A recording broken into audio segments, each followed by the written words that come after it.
Durante siglos, la humanidad ha intentado responder una pregunta incómoda. ¿Cómo reconocer a una bruja sin equivocarse? La respuesta nunca fue simple y casi siempre fue peligrosa. Esta historia no busca señalar personas reales, sino explorar los métodos, creencias y errores históricos que llevaron a millones a creer que podían identificar lo invisible. Todo comienza en la Europa medieval, cuando el miedo era una herramienta más poderosa que cualquier espada. Las malas cosechas, las enfermedades repentinas y la muerte infantil necesitaban un culpable. Y la sociedad lo encontró en una figura ambigua, alguien común, integrado al pueblo, pero distinto. No monstruos evidentes, sino vecinos, personas normales. Los primeros signos no eran sobrenaturales, sino sociales.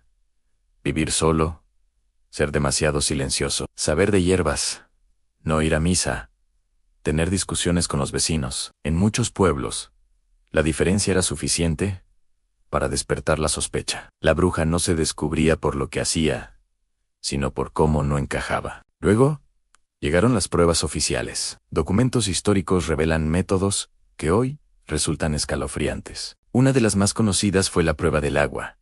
Se ataba al acusado y se lo arrojaba a un río o un lago. Si flotaba, era culpable, porque el agua pura, bendecida, rechazaba su cuerpo impío. Si se hundía, era inocente, pero moría ahogado. La lógica era absurda, pero era aceptada. El miedo no necesita coherencia. Imagina estar frente a una multitud, sabiendo que no importa el resultado, tu destino ya está sellado. Otra señal buscada con desesperación era la llamada marca del diablo. Se creía que las brujas tenían una marca en el cuerpo, un lugar insensible al dolor donde el diablo las había tocado. Podía ser cualquier cosa, un lunar, una cicatriz, una mancha de nacimiento, o incluso una verruga. Examinadoris, oficiales armados, con agujas largas y afiladas, pinchaban sistemáticamente el cuerpo desnudo de los acusados,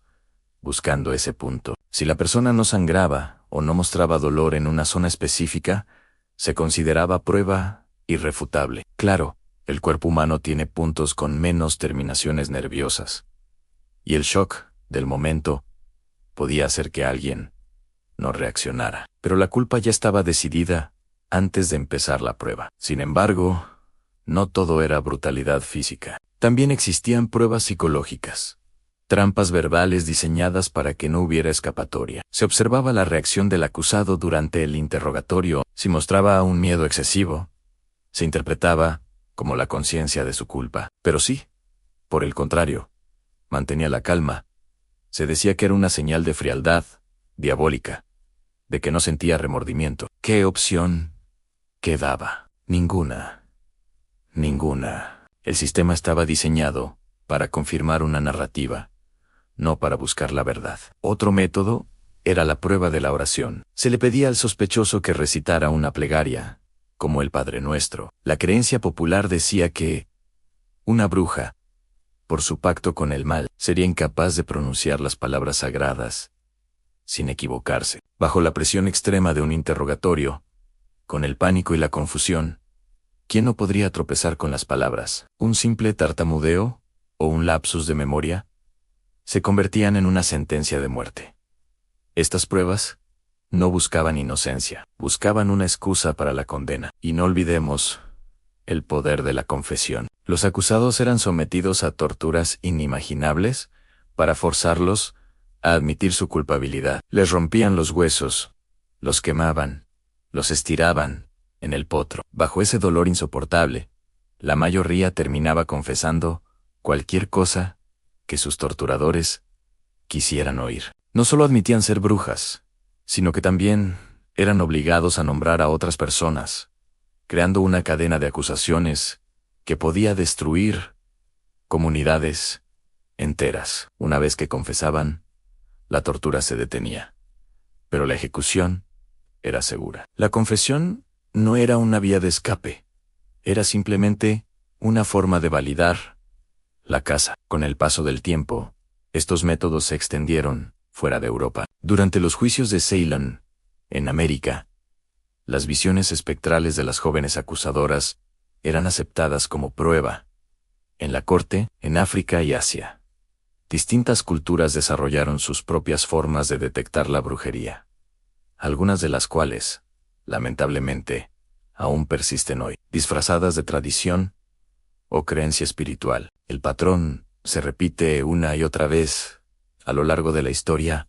Cuando algo no se puede explicar, cuando el miedo nos domina, buscamos personalizar ese miedo en alguien a quien culpar. Hoy sabemos que la inmensa mayoría de los acusados a lo largo de la historia no eran brujas ni adoradores del diablo. Eran curanderas, parteras, viudas, personas con enfermedades mentales, o simplemente individuos que no encajaban en el molde. Fueron víctimas de la ignorancia, de la histeria colectiva, de las luchas de poder y de la profunda necesidad humana de encontrar un chivo expiatorio para el sufrimiento. Pero la pregunta sigue inquietando.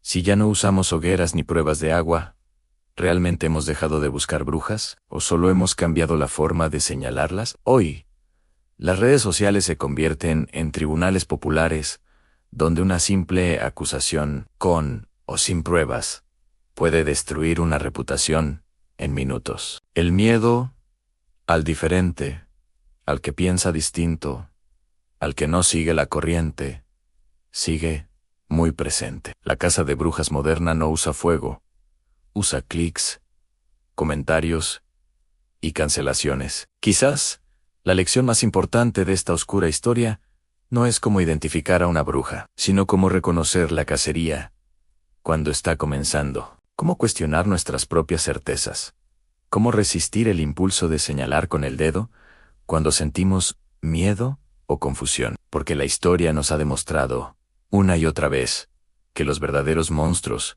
no son los que se esconden en las sombras, sino los que se sienten con el derecho de encender la hoguera. Gracias por acompañarme en este viaje. No olvides suscribirte para más exploraciones sobre los rincones más oscuros y fascinantes de nuestra historia. Hasta la próxima.